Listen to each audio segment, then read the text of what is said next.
Shalom, shalom, bien-aimés dans le Seigneur. Je vous salue tous, partout où vous trouvez, au nom de notre Seigneur Jésus-Christ de Nazareth. C'est votre humble serviteur, Pasteur Yves. Nous sommes toujours dans notre chaîne YouTube, Yves K officiel, partout où vous nous suivez, Europe, Amérique, Asie, Océanie, Afrique, partout où vous trouvez au Congo, Belgique, France, Cameroun, Côte d'Ivoire, Canada, États-Unis. Laissez que mon Dieu puisse vous bénir richement. Nos enseignements, nos prédications bénissent, transforment, restaurent beaucoup de vies, changent nos façons de penser, changent nos façons de voir les choses. Vraiment, laissez que le bon Dieu, le Tout-Puissant, le Maître de l'univers, le Créateur des cieux et de la terre, puisse vous bénir richement. Au nom puissant de Jésus-Christ de Nazareth. Je vais partager avec vous quelque chose qui est très important. Et nous allons parler sur l'un des cris prophétiques de Jésus-Christ à la croix de Golgotha. Et nous sommes dans Jean chapitre 19, verset 28. Le cri que Jésus-Christ qu'il a dit à la croix sont prophétiques. Et nous devons comprendre ces cris aussi, pas d'une façon charnelle, mais d'une façon spirituelle, d'une façon prophétique. Si nous voulons bénéficier quelque chose de la part de Dieu. Amen. Nous sommes dans Jean chapitre 19, verset 28. Lisons la parole de Dieu.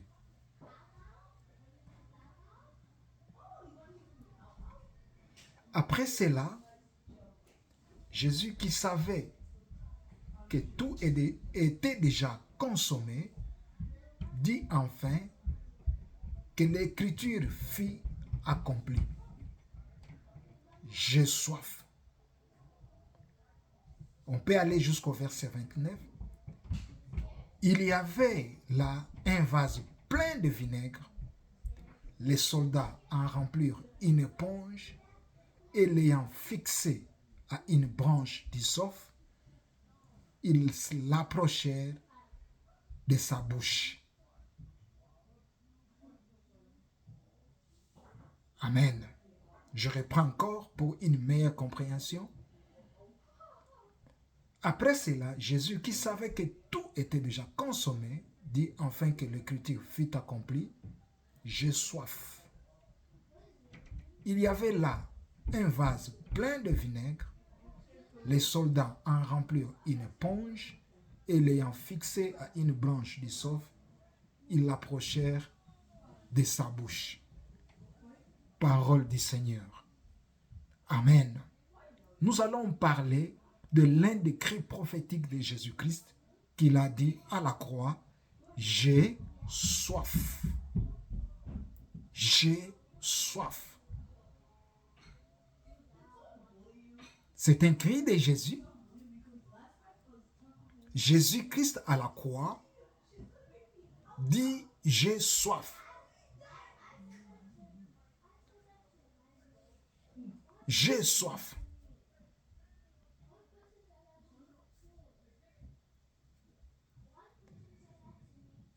Prophétiquement, bien-aimé dans le Seigneur, afin que s'accomplissent les Écritures, il fallait que Jésus-Christ de Nazareth dit « j'ai soif » et qu'on lui donne le vinaigre.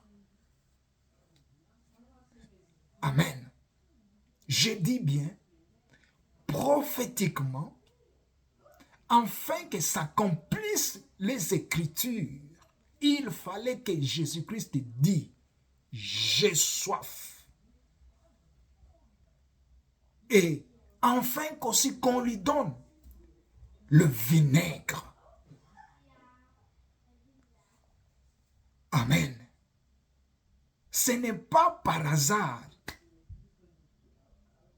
Ce n'est pas par occasion. Mais c'était enfin que s'accomplissent les Écritures. Il fallait que Jésus dise, j'ai soif, et qu'on lui donne le vinaigre. C'est prophétique, bien-aimé dans le Seigneur.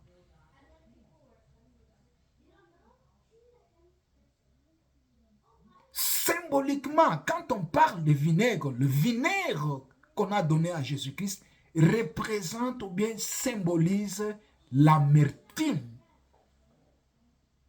représente ou symbolise la tristesse, représente ou symbolise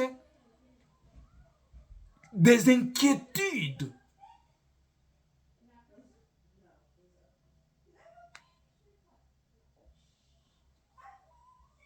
Amen. Bien-aimé dans le Seigneur, je vais dire à une personne qui me suit maintenant, ne soyez plus inquiet dans votre vie. Ne marchez plus la tête tournée en bas.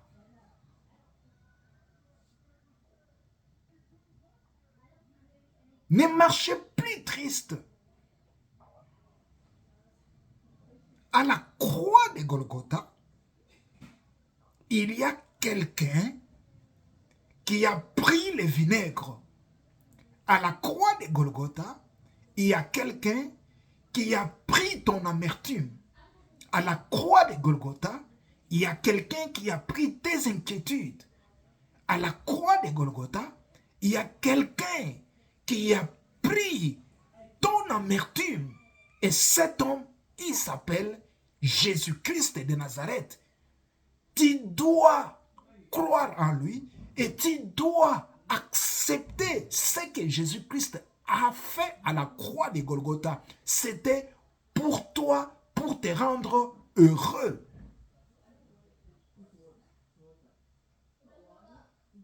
Amen. Amen.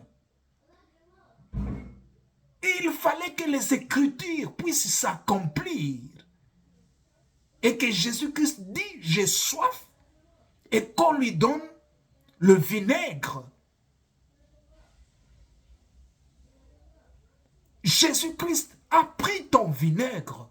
Jésus-Christ à la croix a pris ton amertume. Jésus-Christ à la croix a pris tes inquiétudes. Jésus-Christ à la croix a pris tes soucis. Jésus-Christ à la croix a pris tes tristesses. Tout ça, c'était pourquoi? Afin que tu sois heureux, afin que tu sois heureuse.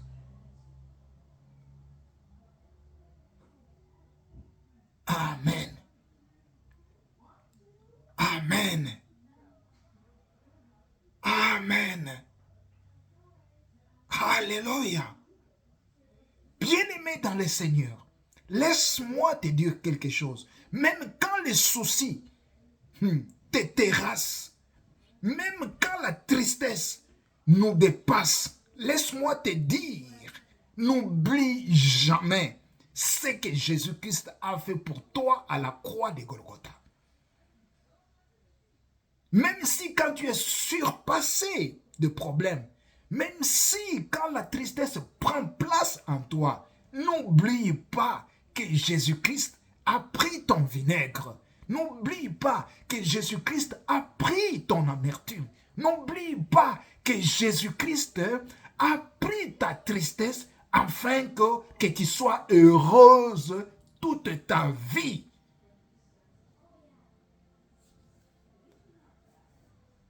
Alléluia. Alléluia. J'ai soif. Et Jésus-Christ, au lieu qu'on puisse lui donner de l'eau à boire, on lui donne le vinaigre. C'est symbolique, c'est prophétique.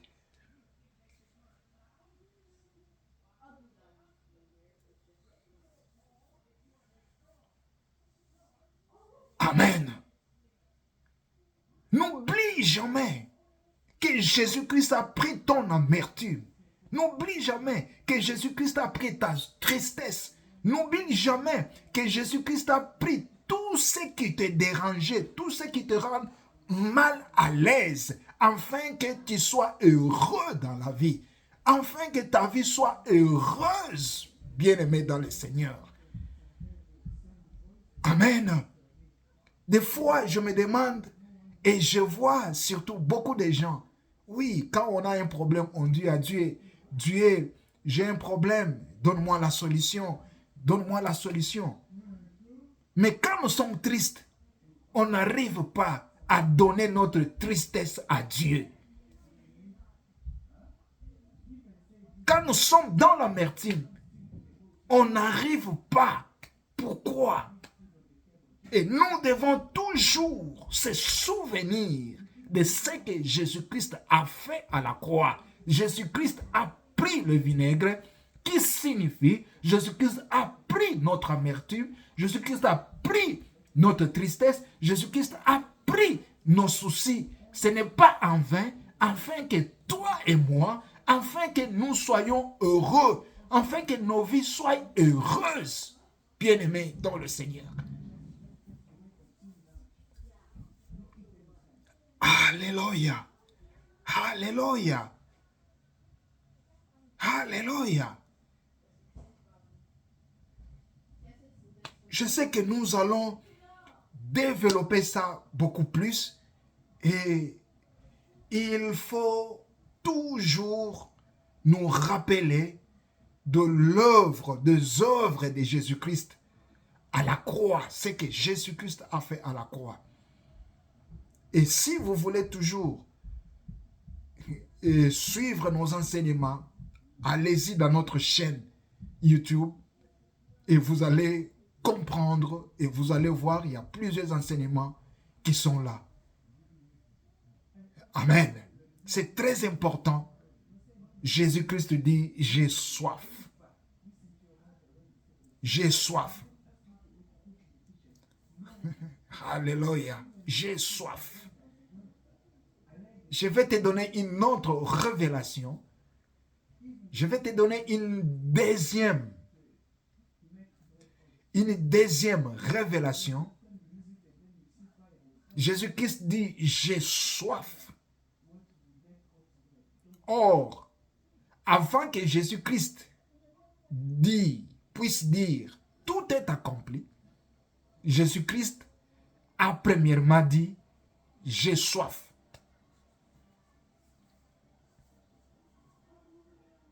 Amen. Avant que Jésus-Christ dit, tout est accompli, Jésus-Christ a premièrement dit, j'ai soif. Cela, selon la pensée de Dieu, veut dire quoi? La soif précède toujours l'accomplissement.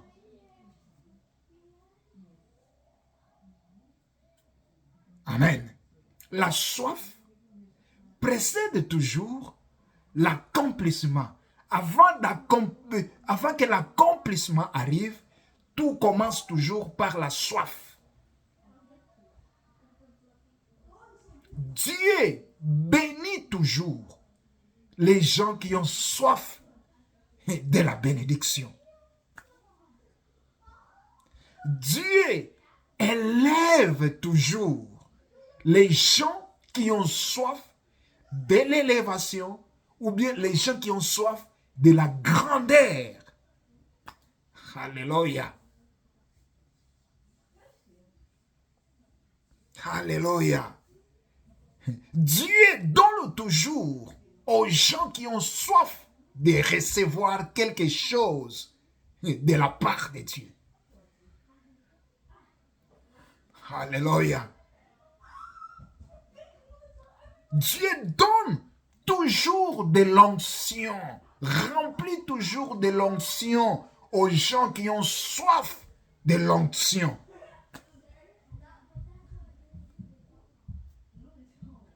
Alléluia. Alléluia.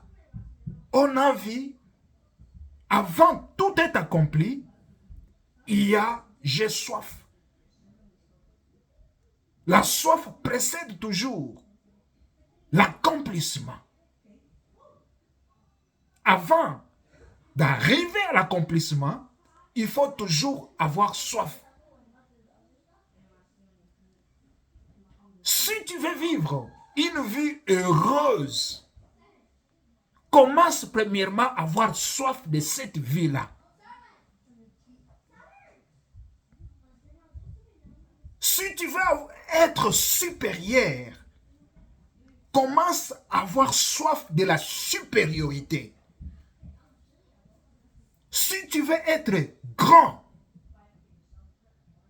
commence à avoir soif de la grandeur.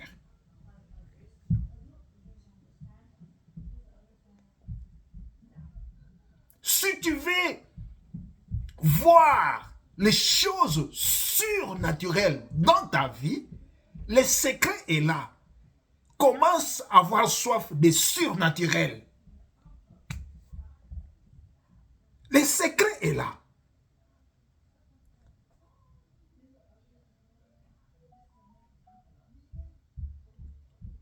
Si tu vois que les choses, si tu vois toujours les choses sont normales dans ta vie, et les choses resteront toujours normales aussi dans ta vie.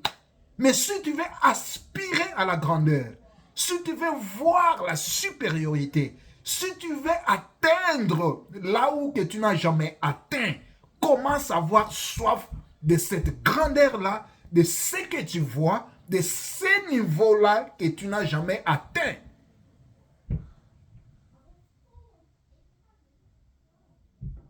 Amen. Amen. Ce soir, je vais dire à une personne qui a soif. Ce soir, je dis à une personne qui a soif. Laisse que le Tout-Puissant, le Maître de l'univers, le Créateur des cieux et de la terre, puisse accomplir les désirs de ton cœur.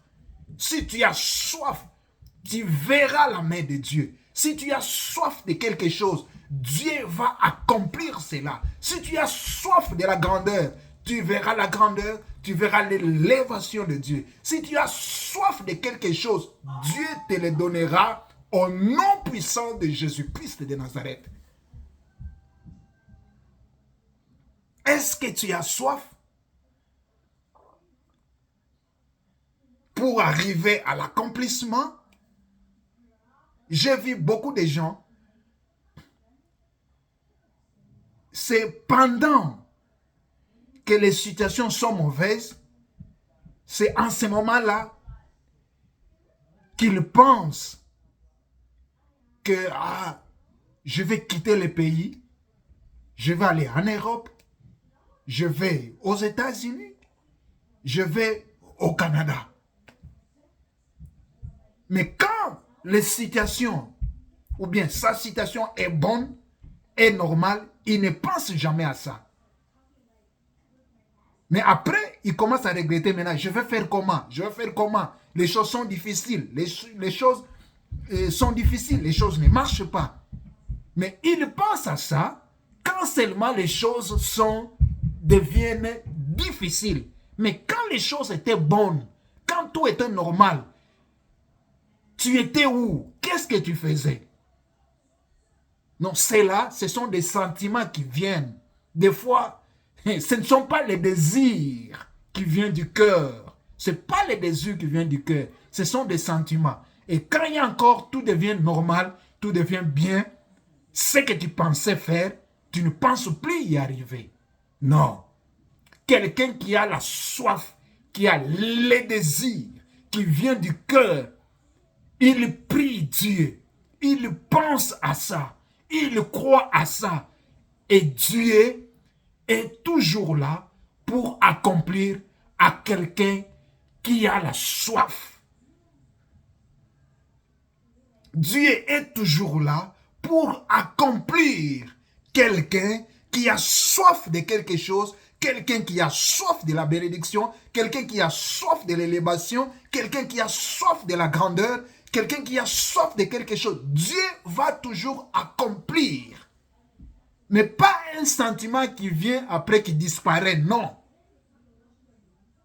Parce que la majorité de nous, ce sont des feelings, ce sont seulement des sentiments qui viennent. Ah, c'est parce que les situations deviennent dégradantes, deviennent difficiles. Ah, tu commences à penser maintenant à ce que Dieu peut faire. Mais quand tout est normal, tu ne penses pas. Il n'y a pas cette soif-là en toi.